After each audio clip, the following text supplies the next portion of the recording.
Successful பீப்புளோட secret வேணுமா? அப்போ இதை பாருங்கள். ஆக்சுவலி நம்ம சக்ஸஸ்ஃபுல் ஆகணும்னா அதுக்கு ஒரே ஒரு பழக்கம் வேணும். அது மட்டும் இல்லாமல் நம்மளே நம்ம நம்பணும். அதுதான் முக்கியம். ஸோ ஆக்சுவலி நம்ம பார்க்க போகிறது நம்மளோட இயர்லி மார்னிங் எப்படி எந்திரிக்கிறது தான். இயர்லி மார்னிங் நம்ம எந்திரிக்கிறதுனால நம்ம எல்லாருக்குமே கஷ்டம்தான். நம்மக்கிட்ட நிறைய டைம் பேரண்ட்ஸ் சொல்லியிருப்பாங்க. பட் நம்ம காலையில் சீக்கிரமாக எந்திரிக்கிறது கண்டிப்பாக நம்ம லைஃப்பில் நடக்காத விஷயம்னு நினைப்போம்.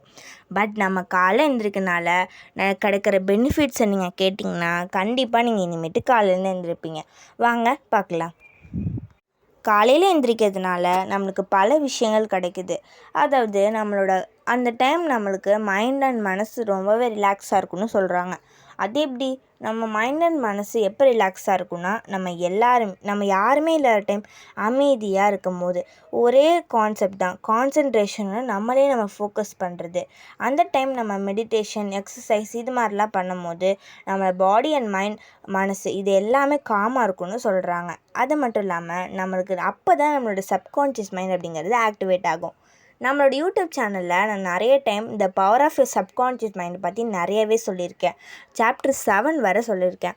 இந்த சாப்டர் 7 வரை நம்ம நிறைய விஷயங்கள் டீட்டெயிலாக பார்த்துருப்போம். ஆனால் அந்த சப்கான்ஷியஸ் மைண்டை எப்படி ஆக்டிவேட் பண்ணுறது அதை நம்மளும் பார்த்துருப்போம். ஆனால் இன்றைக்கி நான் கொஞ்சம் விரிவாக சொல்கிறேன். நம்மளோட சப்கான்ஷியஸ் மைண்டை ஆக்டிவேட் பண்ணணும்னா அதுக்கு ஃபஸ்ட்டு நம்ம பண்ணுறது பாசிட்டிவ் திங்கிங்.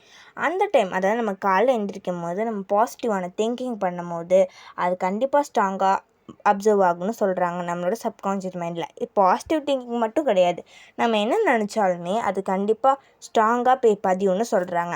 அதுக்கு தான் அஃபர்மேஷன் இந்த மாதிரிலாம் பண்ணுறாங்க. ஏன் தெரியுமா காலைல யோகா கிளாஸ் வைக்கிறாங்க? இதுக்கு தான். நம்ம யோகா பண்ணுறது, பாசிட்டிவான அஃபர்மேஷன்லாம் அப்போ எழுதுவோம் இல்லையா, அது எதுக்குன்னா இதுக்கு தான். நம்மளோட சப்கான்ஷியஸ் மைண்ட்குள்ளே அது ஸ்டோர் ஆகி அது கண்டிப்பாக நம்மளுக்கு ஒரு பெரிய சக்ஸஸ்ஃபுல்லை கொடுக்குன்னு சொல்கிறாங்க. நம்மளோட பேரண்ட்ஸ் எல்லாருமே என்ன சொல்லுவாங்க தெரியுமா? காலையில் எழுந்திரிச்சு படித்தா கண்டிப்பாக நம்மளுக்கு மண்டையில் ஏறும் அப்படின்னு சொல்லிகிட்டே இருப்பாங்க. அது ஏன்னா இதனால தான்.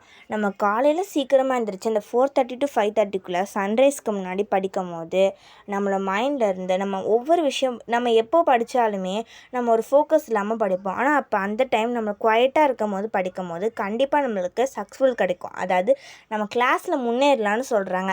அதாவது ஸ்கூல் விஷயத்தில் நான் சொல்லிகிட்டு இருக்கேன். இப்போ நீங்கள் ஒரு விஷயத்த படிக்கிறீங்கன்னா ஃபோக்கஸே இல்லாமல் அது உங்கள் ஷார்ட் டேர்ம் மெமரியில் ஸ்டோர் ஆகும். அதை நீங்கள் ஃபோக்கஸோடு படிக்கும் போது ஷார்ட் டேர்ம் மெமரியிலேருந்து லாங் டேர்ம் மெமரிக்கு போகும்னு சொல்கிறாங்க. இது சயின்டிஸ்ட் நிறைய விஷயத்தில் ப்ரூவ் பண்ணியிருக்காங்க. இப்போ உங்களுக்கு புரிஞ்சிருக்குன்னு நினைக்கிறேன் நம்ம ஏன் இயர்லி மார்னிங் சீக்கிரமாக எழுந்திரிக்கணும்னு. காலை எழுந்திரிக்கிறதுனால நிறைய பெனிஃபிட்ஸ் இருக்குது. அதனால நம்ம எப்போவுமே காலை எழுந்திரிக்கணும்னு நான் சொல்கிறேன். இதை சயின்டிஸ்ட் நிறைய விஷயத்தில் ப்ரூவ் பண்ணியிருக்காங்க. அது என்னென்னு பார்க்கலாமா? அதை எப்படி ப்ரூவ் பண்ணியிருக்காங்கன்னா, நம்ம காலையில் பண்ணுற ஒவ்வொரு விஷயத்துலையுமே நம்ம சில டைம் டிஸ்ட்ராக்ட் ஆகும். ஏதாவது ஒர்க் பண்ணணுன்னு ஆசைப்படுவோம். அந்த டைம் நம்ம ஃபோனை தான் எதிர்பார்ப்போம். ஆனால் அந்த டிஸ்ட்ராக்ஷன் நம்மளுக்கு நம்ம காலையில் எழுந்திரிச்சோன்னா கண்டிப்பாக இருக்காதுன்னு சொல்கிறாங்க. நான் சொல்கிறது ஒர்க் அண்ட் ஸ்டடீஸ் ரெண்டுத்துக்குமே இது உருவதும்னு சொல்கிறாங்க. நம்ம சில டைம் லோன்லியாக ஃபீல் பண்ணுவோம், எனக்கு யாருமே இல்லை அந்த மாதிரி. அந்த டைம் நம்ம ஏர்லி மார்னிங் எழுந்திரிச்சோடனே நம்மளோட சன்ரைஸில் நம்மளோட எக்ஸ்போஸ் பண்ணோன்னா நம்மளோட பாடி அந்த சன்லைட் நம்மளுக்கு எக்ஸ்போஸ் ஆகி ஒரு நல்ல ஹாப்பினஸ்ஸை கொடுக்குன்னு சொல்கிறாங்க. அதை எப்படி ஃபீல் பண்ணுறதே தெரியாதான், செம்ம ஹாப்பியாக இருக்கும்னு ரிசர்ச்சர்ஸ்லாம் சொல்கிறாங்க. இதை அவங்க ஒவ்வொரு விஷயத்துலேயும் ப்ரூவ் பண்ணியிருக்காங்க. ஸோ நம்மளும் கண்டிப்பாக ஏர்லி மார்னிங் எழுந்திரிக்கணும்னு நான் சொல்கிறேன். உங்களுக்கு இந்த வீடியோ பிடிச்சிருந்தா லைக் அண்ட் சப்ஸ்கிரைப் பண்ணுங்கள். டாட்டா பாய்.